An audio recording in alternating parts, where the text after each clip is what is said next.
careful of the enemy trying to get you away all by himself. Because when you're alone by yourself, fear speaks louder. And if you allow fear to preach long enough to you, it will convince you that your situation is beyond God's reach.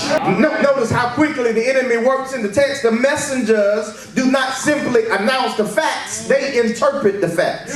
They don't just say your daughter is dead, they add, why bother the teacher anymore?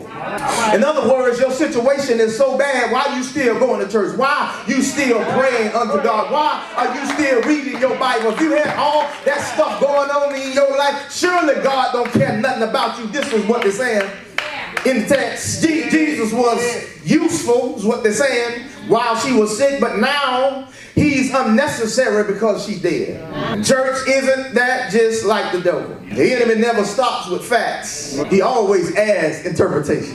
The fact may be that the doctor found something, but fear will say you'll never recover. The fact may be that you lost your job, but fear will interpret that you'll never work again. The fact may be your child has wandered from the Lord, but fear whispers that they'll never come home. Do you see, church, what fear does? Fear becomes an unauthorized interpreter of reality, but the believer has an interpreter, and his name is Jesus.